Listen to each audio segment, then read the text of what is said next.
Whoa, wait a minute. So you're telling me I have to wait until 2025 for the sequel? Why?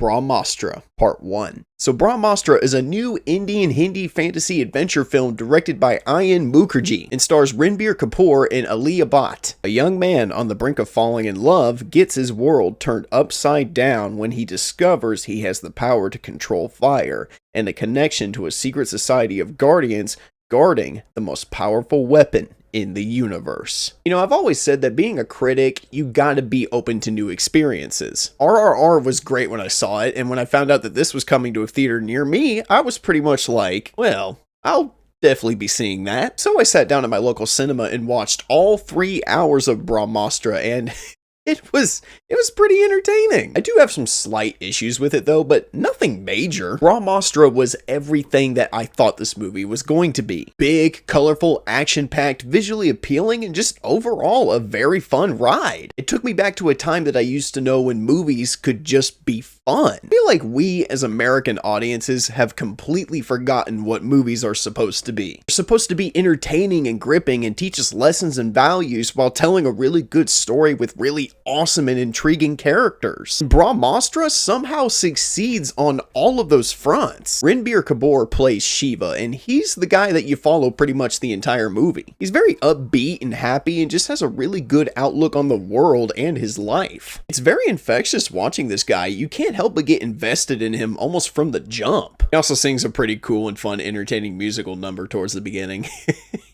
You guys sure love your musical numbers over there. Also quite a bit of intrigue and mystery surrounding him and his heritage and where he came from. And it does come back up in the film later on as a major driving force of the story. He's also a very thirsty boy.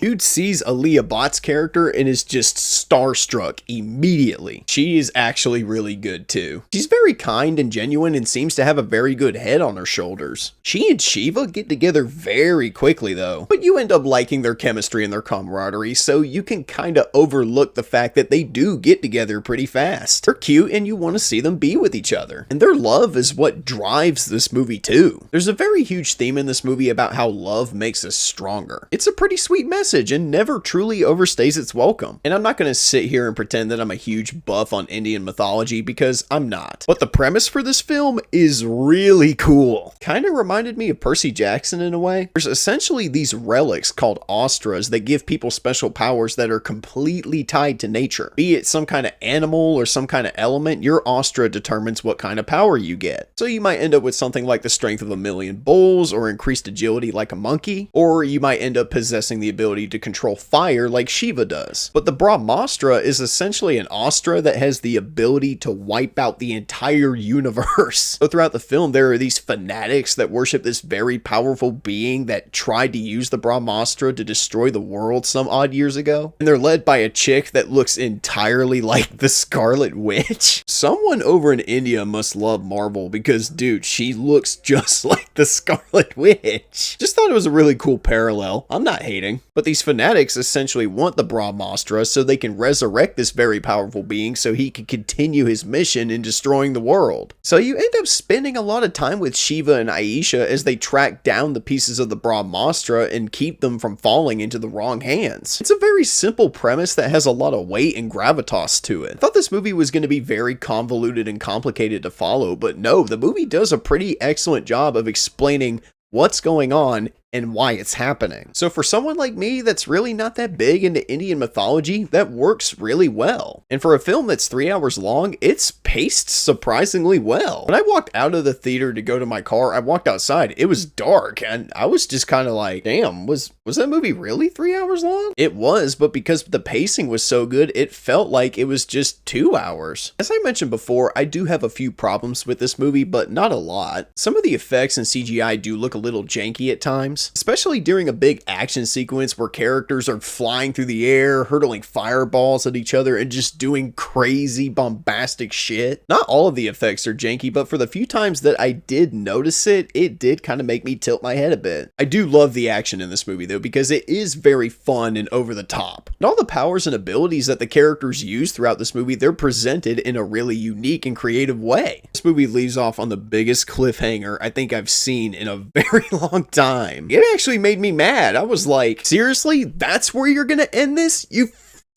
dicks! In the end, guys, I thought Brahmastra was really good. I don't know if I'm ready to say I liked this better than RRR, because RRR and this movie are very good in their very own unique ways. Great action, great characters, and a really great story with very cool and interesting mythology thrown in. I really think Hollywood needs to take a step back and really look and see how these Indian films are made, because honestly, you guys make films that we just don't see here in America anymore, and they're really good. Like I already said, part of being a critic is opening yourself up to new experiences and checking out things that you probably would never think to watch. So checking out movies from different parts of the world with different visions and different cultural undertones is very important to me. And it's for that reason that I will say Brahmastra is going to be making its way to my collection of awesomeness.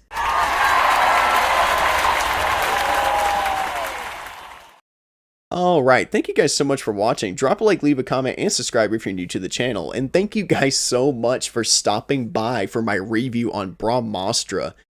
I really wanted to talk about this movie, but I've been trying to play catch up from August, and I'm finally caught up. So, like I said in the last video, thank God. And to all my Indian viewers as well, thank you guys so much for all your support as well. I do see all your messages about all these other movies that you guys want me to check out, and I am going to get to them eventually. It's just, when you see as many movies as I do, getting to check out other movies in your spare time, it does get very difficult to do because your time is always consumed with editing and recording and going to see all the latest movies releasing here in America. But I promise I will get to those when I can. And of course, with that all being said, once again, thank you guys so much for watching. Drop a like, leave a comment, and subscribe if you're new to the channel. And as always, I'm the Unbiased Movie Nerd. I'm saying peace, and I'll see you guys in the next review. Peace out, everybody.